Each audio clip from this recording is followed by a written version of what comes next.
Greetings, ladies and gentlemen. I'm Rodester Brandon. I'm the chair of Music, Theater, and Dance from Miami-Dade College Kendall campus. I also happen to be the conductor of the Miami Wind Symphony, a 50-member professional music ensemble that is formed in 2011 to serve the community in the artistic needs of instrumental music. Back when we began the Miami Wind Symphony in 2011, we had a chance to collaborate with two professors, one from New World School of the Arts and a guitar professor from Miami-Dade College, Kendall campus. The project at that time was to share with the world a new idea to present a piece of music that has not been created yet. Professor Aldan came to me and shared with me his dream to put together a project to where he would have a new piece of music written for wind symphony and guitar soloist. So here today, we're here to discuss this whole idea of the guitar concerto for wind symphony and two guitars, which is the brainchild of Professor José Aldan, sitting to my left, and also Dr. Fred DeSena from New World School of the Arts. Greetings, gentlemen. Hello. Hello. So, Professor Aldan, José Aldan. Yes. How did you come up, where did the inspiration for this idea come from? Well, I'm a Vietnam veteran, and the inspiration came from my experiences in Vietnam. And I can tell you, not the date, but the event that prompted me to conceive of this. I was already a guitarist when I got into the Army, and I was newly arrived in Vietnam, and I experienced my first rocket attack. And I remember having to pick up my weapon and my ammo can and run out to the perimeter. And when it was all over, I thought, you know, if I get out of this alive, I'm going to tell this story through music. At the time, I had the idea of doing a concept album in the style of rock, which is what I was playing then. But when I left the Army and I went to music school, I studied classical guitar performance, and I did not study composition.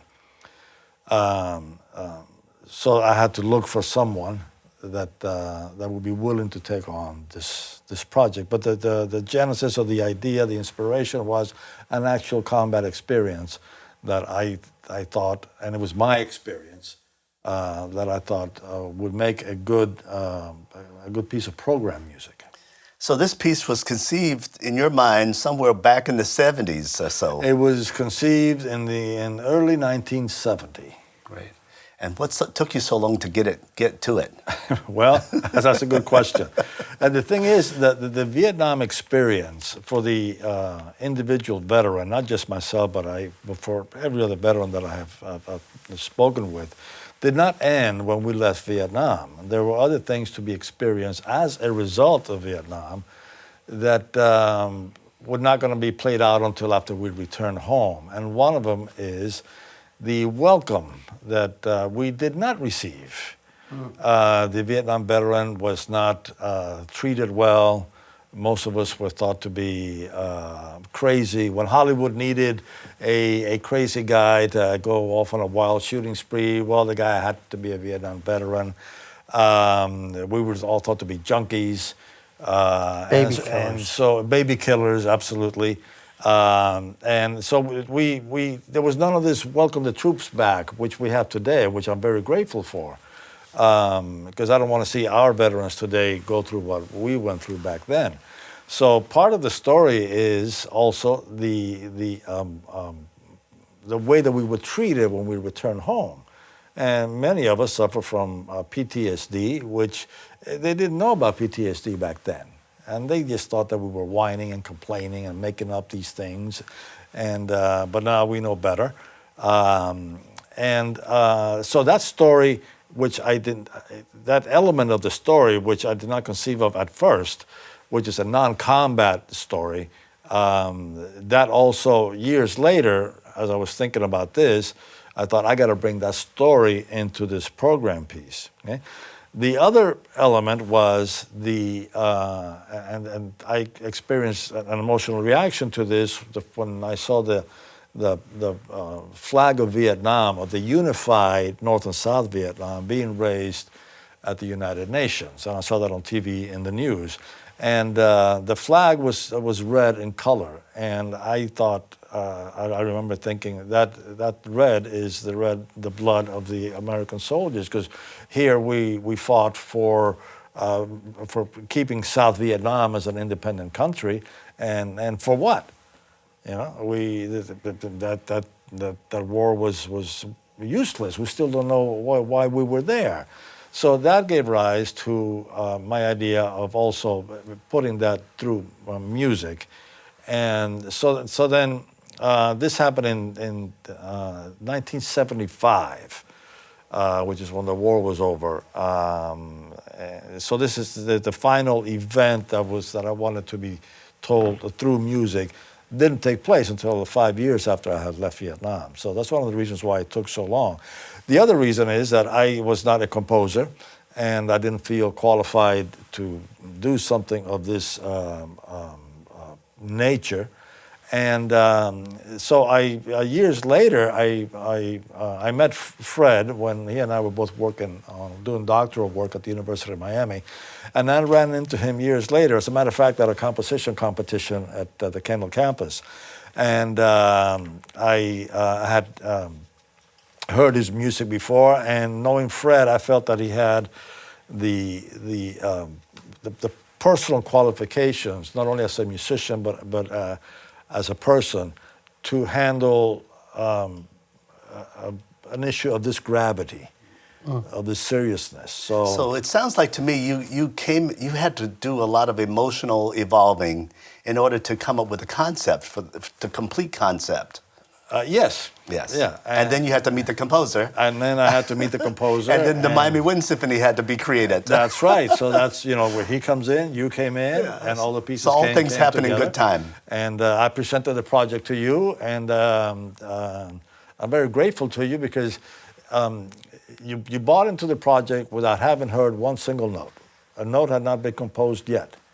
But you liked the idea, and you trusted us. Yes, and without your okay, it wouldn't have gone any further. Well, this is actually the purpose of the Miami Wind Symphony, is to perform music of people in our community, with musicians from people in our community, my faculty, the band directors from in town here in Miami.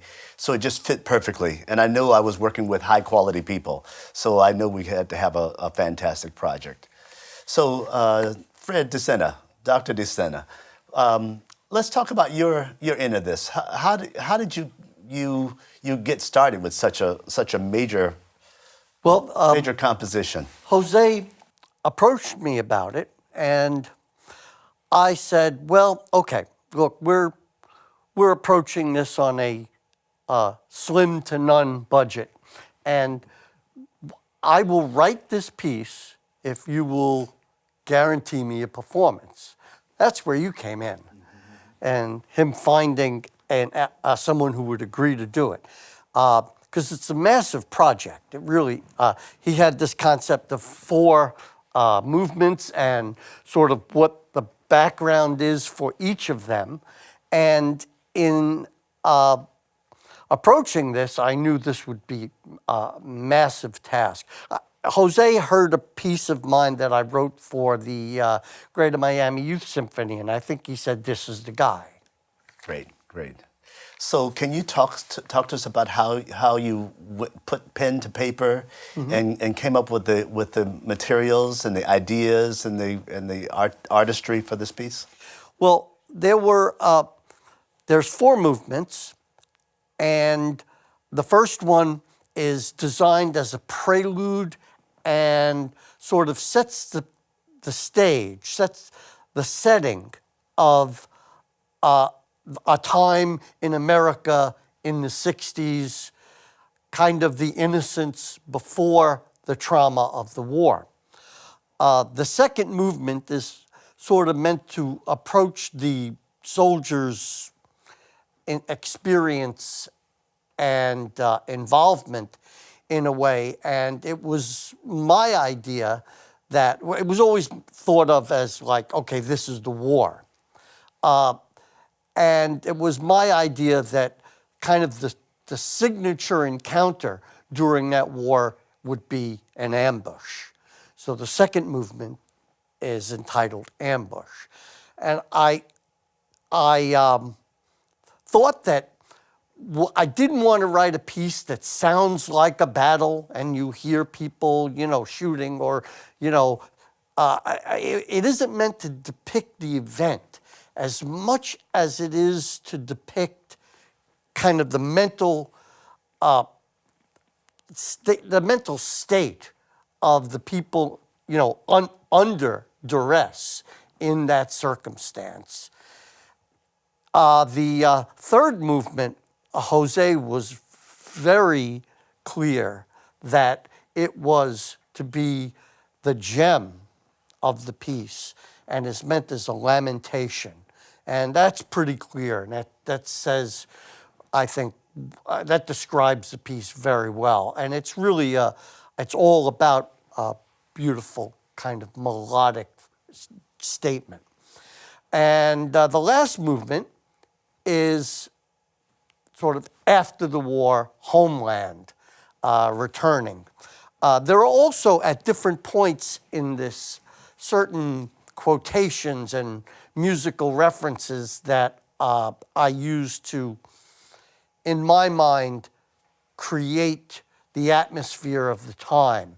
For the first movement, it's kind of a interesting and obscure way of doing it, but I had a song that I remembered and liked and played when I was in a band called Midnight Confession by the Grassroots. Is that the Grassroots? Yeah, I think it's the Grassroots. So, yeah. Anyway, so I liked the song and I went through it and I found that the whole song was 10 notes. And so I decided to use those 10 notes. It's kind of a background thing. It isn't like you ever hear that song, but there's something about those notes being chosen which creates a certain harmonic palette, which may be sort of reminiscent of the era. Also certain kinds of orchestrational and voicing devices that were, let's say, common in the 60s. One in particular that I liked and remembered is like, you take the first trumpet and you double a flute an octave higher. It's something you might have heard on TV music of the era and would have been almost ubiquitous. So certain things like that will kind of recall the era. There was also in Ambush, there is a statement somewhere sort of buried, because I kind of hate to be literal, of the American national anthem and the Vietnamese national anthem, which crisscross each other in the guitar parts. And then, finally, there's a statement in Homeland, which was José's idea, that, bringing in Johnny Comes Marching Home. And it's in there, it's subtle, and you kind of hear a little hint of it, dum, da, dum, da, dum. Then it just sort of hangs there or crosses with something else. Because, once again, I just wanted to be subtle about it. But they're there, and they may have the intended effect. I certainly hope so. Well, we'll see. I'm looking forward to our performance. Now, one thing I thought was very interesting, José Aldan is a Vietnam War veteran, and you were a Vietnam War resistor. Mm-hmm. So how did that dynamic play in between you two? And how did that finally end up with the music?